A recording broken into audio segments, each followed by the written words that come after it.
মৰমৰ ছাত্ৰ-ছাত্ৰী, আজি ৩ নম্বৰ অংকটো কৰোঁ আহা। ৩ নম্বৰ অংকটোত কি কৰিবলৈ কোৱা হৈছে চোৱা।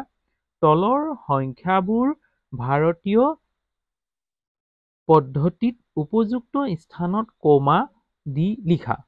অৰ্থাৎ আমি ভাৰতীয় পদ্ধতিত এই সংখ্যাবোৰ দিয়া আছে, অৰ্থাৎ এই সংখ্যাযুক্ত অংকবোৰ দিয়া আছে, আমি উপযুক্ত স্থানত কমা লিখিব লাগে।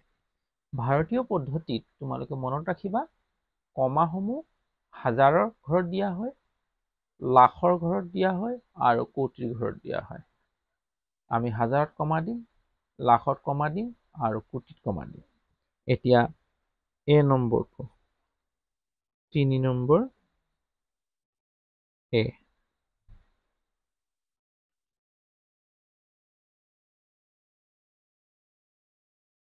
সমাধান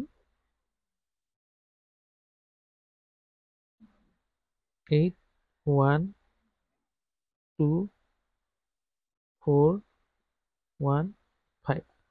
এতিয়া আমি পিছৰ পৰা হিচাপ কৰি যাম। প্ৰথমতে ক'ত কমা দিম? হাজাৰত। একক, দশক, শতক, হাজাৰ। ইয়াত কমা হৈ যাব। একক, দশক, শতক, হাজাৰ, অযুত, লাখ। লাখ। অযুতৰ ঘৰত কমা দিব নালাগে। আমি লাখৰ ঘৰত কমা দিম।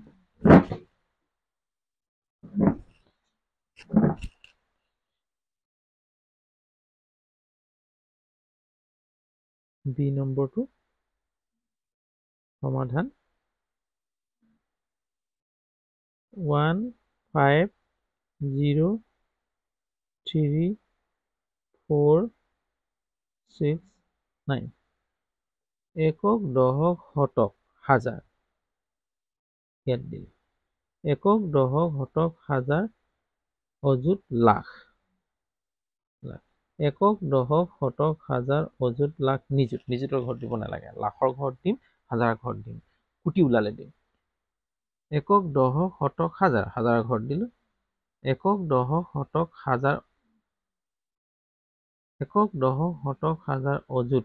অযুতৰ ঘৰত দিব নালাগে, লাখ। নিযুত। নিযুতৰ ঘৰত দিব নালাগে। গতিকে আমি এইটো পালো। এতিয়া চি নম্বৰটো।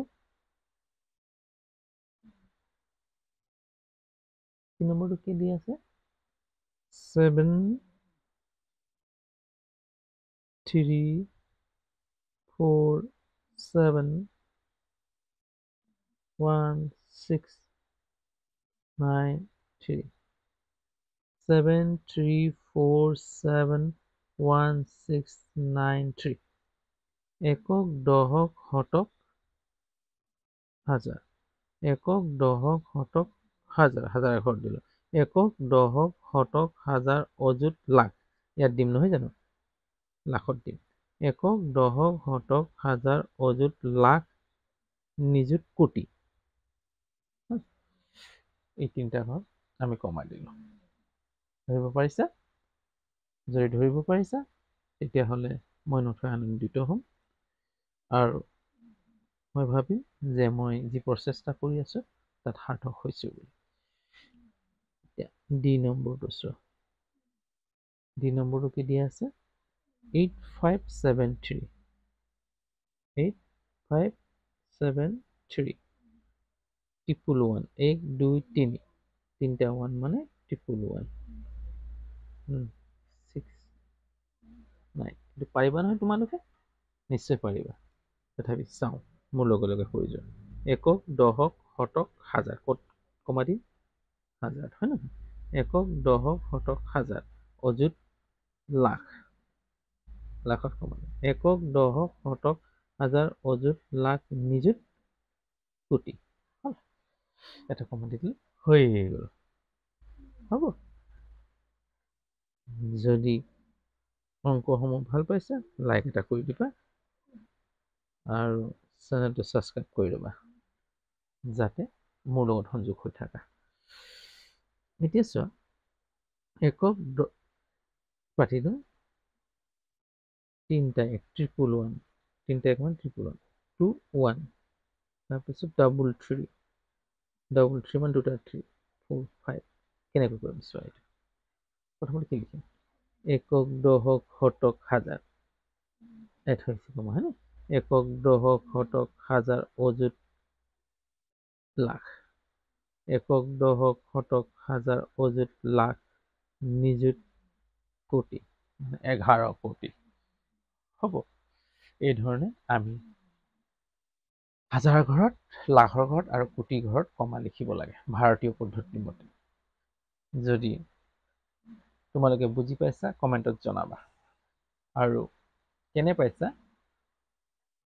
সেইটো তোমালোকে কমেন্টত জনাবা যদি অংকসমূহ ভাল পাইছা তেতিয়াহ'লে লাইক কৰি দিবা আৰু চেনেলটো সাবস্ক্ৰাইব কৰি ল'বা লগতে বেল আইকনটো টিপি দিবা যাতে সময়মতে তোমালোকে মোৰ লগত সংযোগ হৈ থাকিব পাৰা অৰ্থাৎ মোৰ কামসমূহ তোমালোকে গম পোৱা তোমালোকৰ পঢ়াৰ জীৱন সুখময় হওক আনন্দময় হওক ধাপে ধাপে উন্নতি পথলৈ আগুৱাই যোৱা তাৰে আশাৰে আজিলৈ ইয়াতে এৰো ধন্যবাদ